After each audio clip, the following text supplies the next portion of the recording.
Hi there, I'm Jessica Drossin, and today I want to talk to you about sincerely sharing on social media. Seems like it should be easy, but it sometimes feels like you're navigating a minefield. So I want to talk you through some of my ideas and some of my coping mechanisms and what goes on when I'm posting to social media, and hopefully this will be helpful to you. So, number one, the reason that I'm going to encourage you to share on social media is for your own benefit as an artist. There is no better way to grow as an artist than to regularly share on social media. I know that so many of you will tell me that you don't post in the Beautiful World group or to Facebook or other forms of social media in general, that you self-describe as a lurker, and that's fine. But I want to tell you, and I want you to think about this, I feel like you're doing yourself a little bit of a disservice because there are a lot of very valuable things that you can get out of sharing on social media. Yes, there are some risks associated with it, and we can talk about that, and there's a lot of vulnerability, but for me, it's the risks. Everything has been outweighed by the benefit that I have received from sharing my work, and I've been doing this now for over 10 years. So I'm just going to share some of my very honest thoughts with you. So, number one, the reason that I am saying share to social media is because you will find yourself growing in ways that you didn't know you would grow before. And I'm talking specifically here about sharing your work, sharing your art, sharing your photography, sharing your illustration, whatever it is, but sharing it, putting it out there, allowing other people to see it, allow other people to interact with it, gauge how effective it is in getting people's attention or keeping people's attention.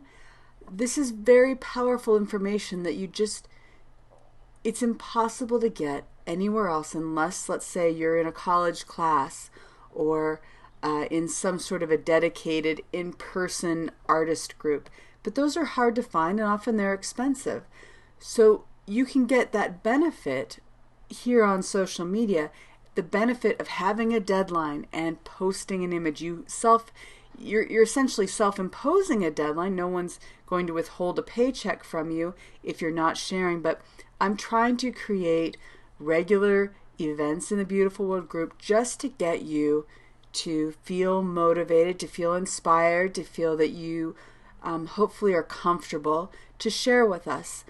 And it's for your good, because when you start to get those interactions, when you put your world and your heart, your artwork, the stuff that you've created out there, it makes you feel very vulnerable, and I understand that.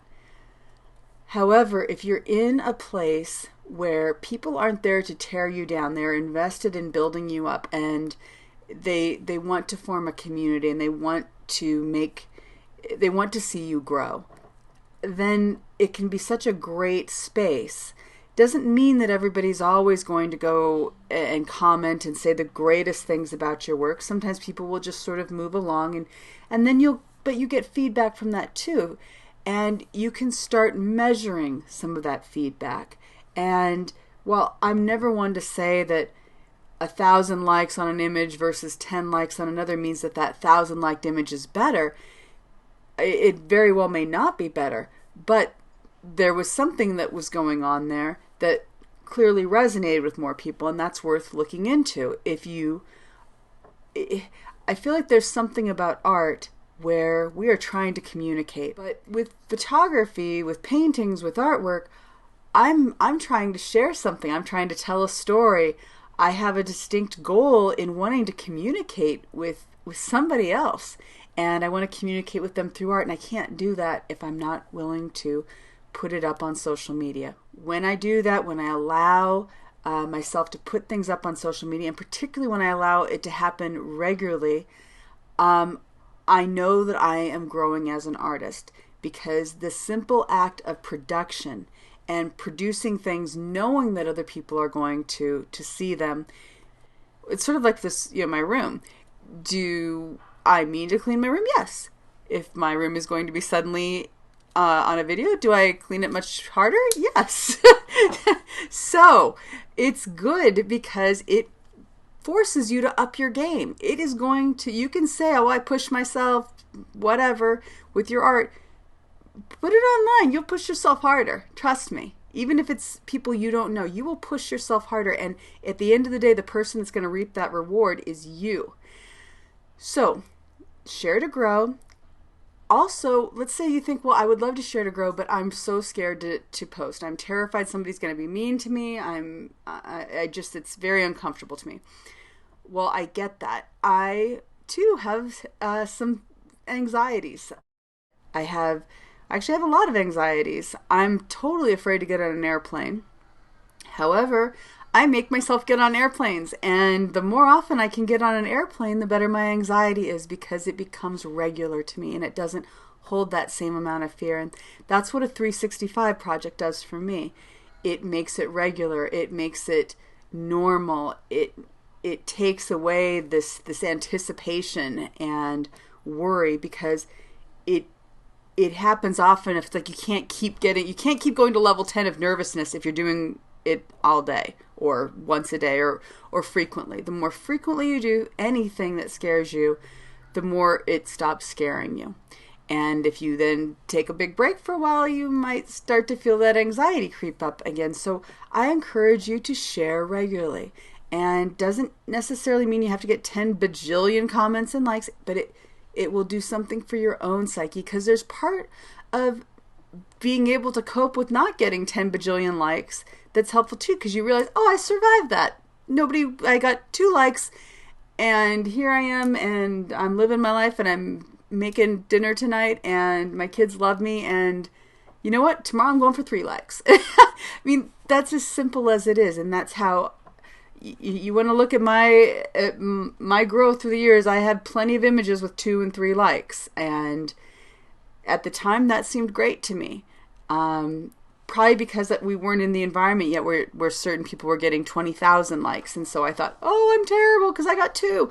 No, I just was looking at my own page and going, hey, I got 1 yesterday. I've doubled I'm 100% higher today, and I want you to think like that. You're only really in this. Your only real competition is yourself. And if you can start to get that mindset, you're going to feel a lot better. So, number 2, sincerely share and lessen your own anxiety. And part of the reason I say sincere again is I don't want you to be sharing for likes. I don't want you necessarily to be sharing for interaction. I can spot those posts a bajillion miles away. And they're great, whatever. But the stuff that's really going to grow you isn't the saccharine kind of posts or the whatever. The stuff that's going to grow you is you making art that's from your own head, about your own clients, about your own stories, about whatever, without a hook, sincerely, every day, bringing it. Some days you're going to have brilliant, some days you're going to have some issues, some days it's going to all come together, and some days it won't. But meanwhile, you're doing it, and your mind is going to be learning, and you're going to be growing. So I want to talk a little bit about community. I've touched on it. I'm trying to be careful about how I put this, because I don't want to seem like I'm encouraging like farming exactly, or commenting for commenting, liking for liking, all that stuff, those sort of social media games. However, you do, with social media, there is a degree of giving to receiving. And I'm going to say this from a non-jaded place. If you go out there and you just push yourself and you say, I expect this to be wonderful, or, to everyone to adore this, generally it doesn't happen.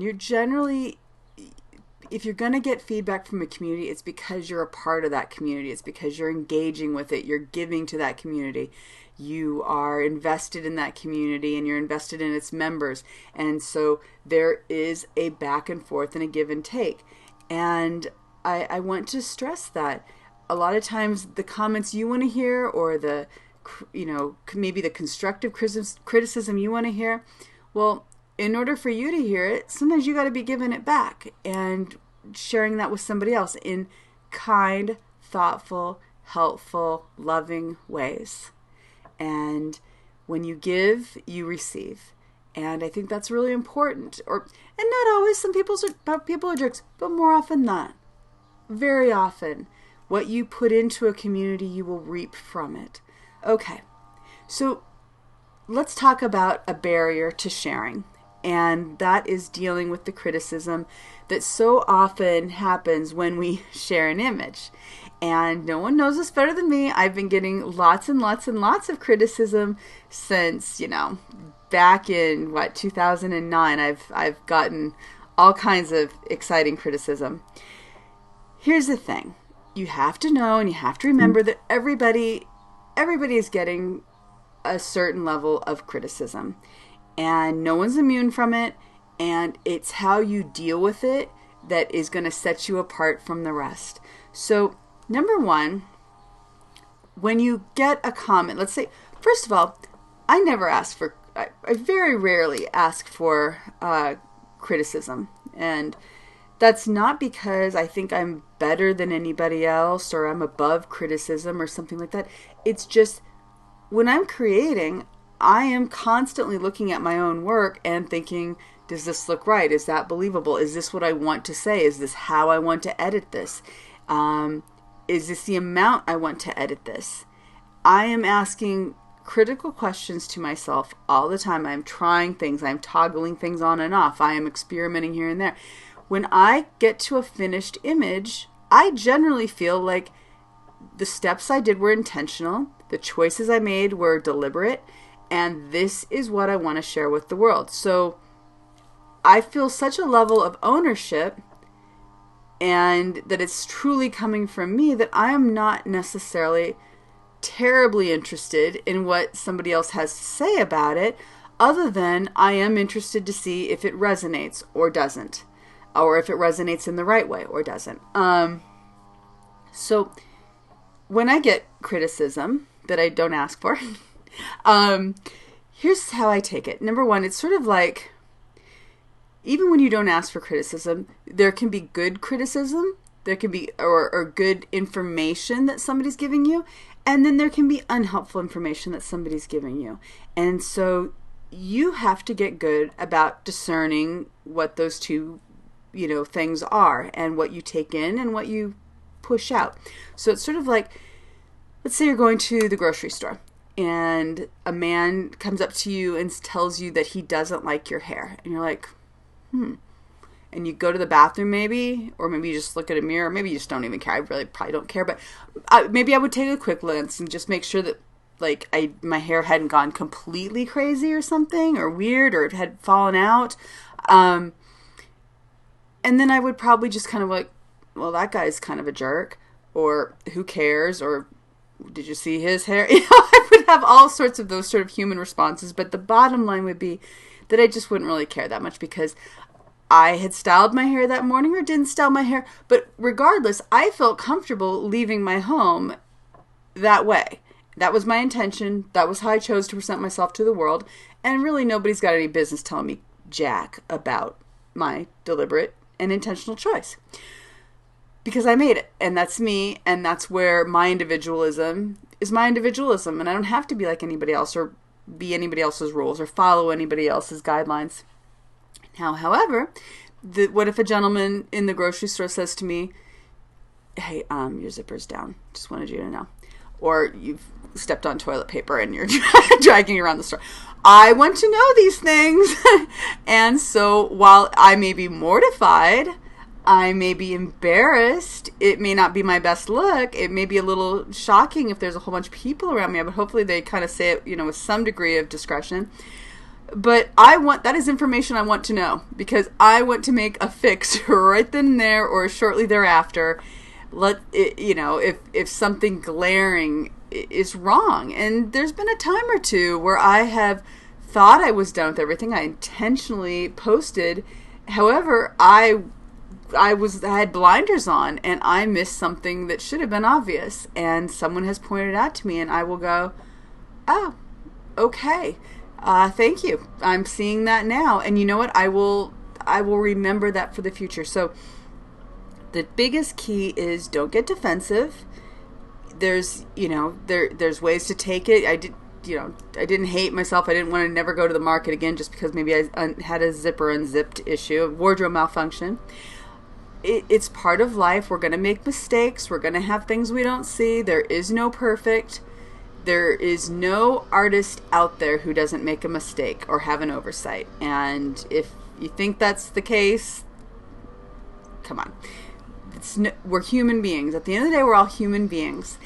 And so you have to discern if someone is giving you information from a caring place, from a smart place, from a good place, from an intelligent place, or if they're just giving you information because they are maybe a little bit of a dominant personality and they want everybody to be like them, or they enjoy putting other people down or making people uncomfortable or embarrassing people.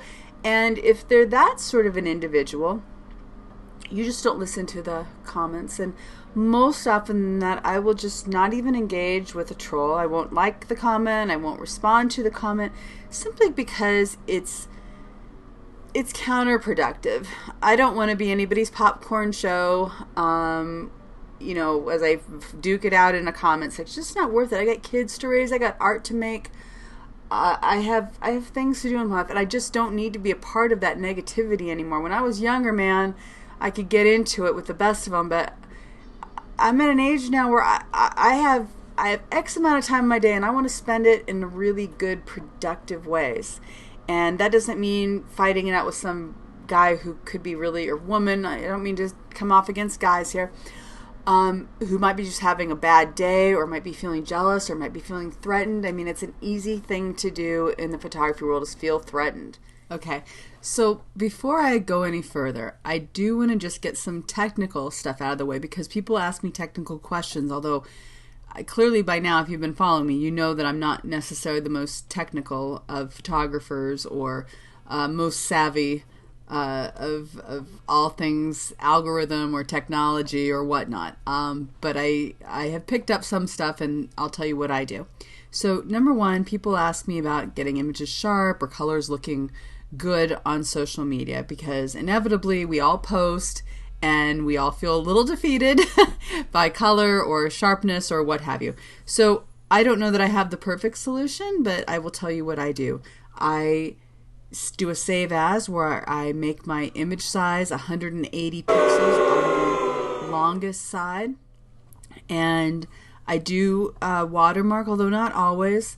I tend to think that it's helpful, but I've had tons and tons and tons of images stolen that are watermarked, and people know how to remove the watermark. So I do watermark, but less than I used to, because I don't know, doesn't help a whole lot.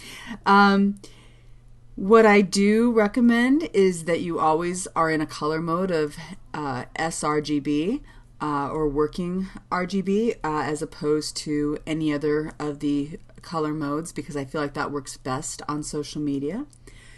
And then I'm going to tell you that, like the song, you need to sort of let it go. You post and do your best, but to a degree, you may have a perfectly calibrated monitor. But with social media, if every other person who's looking at your image doesn't have a perfectly calibrated monitor or a different kind of phone or is working through a different browser, they're going to be seeing your colors differently and your contrast differently, and the image is just going to look different. They may have different brightness settings, etc., etc., etc. And so you cannot make yourself crazy.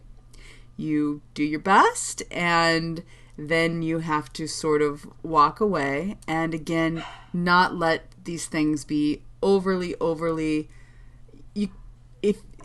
if I can tell you one thing today, it's that perfectionism will kill you. Perfectionism is your enemy. Don't let yourself get perfectionistic. Don't let this stuff get in your head, or it will absolutely control you, and it will make it impossible for you to want to post anything. Because, for example, Firefox shows up more red. as opposed to chrome, which has less saturation. You can't control that. There is no setting that you can control that with. And so if you're waiting for perfect and you want everybody to see your images as you intended for them to see your images, it won't happen. If you allow that to make it so that you don't share, you're hurting yourself. So you have to kind of post and then walk away because it doesn't, there are limits to what you can control. And this is a big one. You just have to sort of accept it. And while I'm talking about perfectionism, I think it's a big thing. Don't wait for perfect. Don't wait for that exact right thing and that exact right edit, because perfection doesn't happen. Just keep moving, keep posting, keep uploading, keep interacting. Take a step back and accept that we are imperfect, and whether it's about that image that's not quite there, or our technical skills, the location wasn't quite what we were hoping for, or we're not quite what we were hoping for just yet, or we're not as smart as we want to be. I mean, I had earlier on in my career, I had a pretty big company reach out to me and ask me to create cinemagraphs for them. And it was kind of a big deal. It was a company that you have heard of. And I turned them down because I just didn't think that I was good enough at that point that I could do it, and I felt like I would let them down, and I was too perfectionistic. And here I had only just recently taught myself how to do simiographs, and I've always regretted that. I've always thought, gosh, if only I had trusted myself more. If they reached out to me, they thought I was good enough, and I'm the one that told them I wasn't. Don't be that. Don't do that. There's so many people telling us that we're not quite what we need to be, and a lot of those people are telling us that on social media, whether they be strangers or sometimes they're even our toxic friends. I've had some toxic friends that I've gotten rid of, and I tell you what, your head is so much more clear, and if you focus on all the positive groups and the positive people, all of a sudden sharing seems so much easier because you're not seeing this barrage of nastiness and negativity. What you want is a friend who empowers you, and luckily I have found some amazing friends who do just that, and they say, no, you're fine. This is whatever. Who cares? It's, that's the voices you need in your head, and you control those voices that you get in your head by whom you choose to associate with. So pick wisely who you let in your head. Learn from me on this, because I let too many negative people be in my head for way, way, way too long. And life goes by fast, and you just want to have as few regrets as possible. So pick people in your life who are your fans and who are your supporters. And count me as one of those people. I am for anybody who wants to do art and anybody who wants to make themselves happier and make their families happier and do what they need to do to make our world a better place. Because I am a goofball like that, and then I feel like if you are happy and you are creating art and you are finding fulfillment, whether you're making money or whether it's a hobby, if you are sharing and you're getting fulfilled by a community and you're empowering others and you're feeling empowered, this is going to translate in so many great ways beyond photography.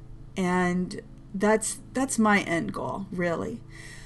So think about who you are, accept who you are, accept how you do art.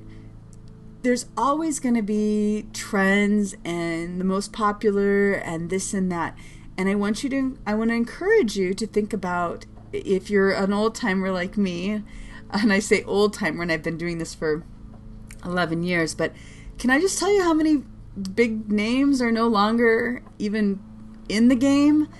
And I think it's because at a certain point they lost their passion for it. I don't know what happened. I don't know exactly what went wrong or why, but I can tell you this. I love doing photography. I love editing. I love making products. I love interacting with people. I love seeing other people's artwork. I love it all as much as I did, maybe more than I did when I was first starting out. And it's because I really try hard to make sure that I like what I do, that I am interested in what I'm doing, that I'm not trying to be somebody else, that I'm not competing in a likes game with some other photographer or worrying about why they got invited somewhere and I didn't, because that is just such, there's always somebody who's going to be doing something better than you in their moment. And you really have to focus in on yourself and ask yourself, are you happy? Are you going in the right direction? Are you saying things you want to say? Are you making connections with people?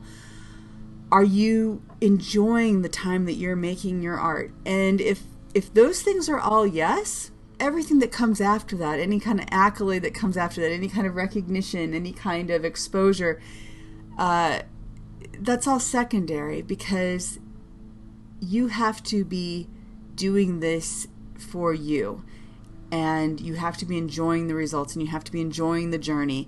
And if you're not, if you're just all about the competition and all about the money or all about the drama or whatever it is, it will eventually eat you alive, and you will quit and you will go away. And it's just, don't do that. This is great. Photography is going to teach you how to see the world in a more beautiful way. You're going to pay more attention to light. You're going to pay more attention to beauty. You're going to notice things that other people take for granted. You're going to see things in people's faces and in their eyes, and you're going to remember things that otherwise photography, if you didn't have in your life, it wouldn't have taught you. So be excited. Make other people excited. Feel the love for it, spread that love, and you will find your social media experience to be so much better and rewarding. But it takes a little effort. A lot of times we're afraid to turn off all those toxic things. I was afraid to turn off some of the toxic people in my life. They would, sometimes those toxic things would have benefits, and sometimes those toxic things would seem nice and important. But overall, I'm so much happier. I'm working better. I'm much more efficient, and you can be the same. Turn out the negative in your life and focus in on the people that want to support you and on the work that you want to be doing, and share it. And whether it gets 10 likes or whether it gets 2,000 likes, those 10 authentic likes that come from people who are your fans are more important than 2,000 likes from people who are mindlessly hitting a like button because you seem to be the popular thing right now. So hold your head up high, enjoy the work, don't take criticism too defensively, and know that whatever you're experiencing, I get it, I've been there, and we'll get through it, and you can post, and you can feel good about posting, and there are really no mistakes in art. I think that the last 100 years of art has demonstrated that. So as long as you have intention, as long as you're doing what you meant to do, what you like to do, if your result is going where you want it, then be happy and be proud and share away. Okay, thanks so much for watching.